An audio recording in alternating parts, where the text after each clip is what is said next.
FIFA world cup 2026 first మ్యాచ్లోనే Portugal super star Cristiano రొనాల్డోకు ఊహించని షాక్ తగిలింది.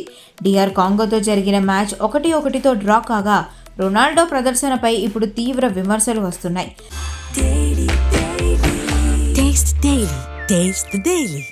టీమ్ గోల్స్ కొట్టాలి, నువ్వు కాదు అని థియరీ హెన్రీ చెప్పిన మాటలు రొనాల్డోకు పర్ఫెక్ట్గా సూట్ అవుతాయి అంటూ ఫ్యాన్స్ ఫైర్ అవుతున్నారు.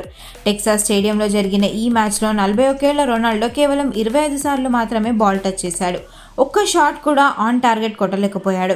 ఒక మోడ్రన్ గ్రేట్ స్ట్రైకర్కు ఇవి అత్యంత దారుణమైన నంబర్స్. నిజానికి వరల్డ్ కప్ హిస్టరీలోనే ఓల్డెస్ట్ అవుట్ఫీల్డ్ ప్లేయర్గా రొనాల్డో రికార్డ్ క్రియేట్ చేసినప్పటికీ గత 10 ఇంటర్నేషనల్ మ్యాచ్లలో ఒక్క గోల్ కూడా కొట్టలేకపోయాడు.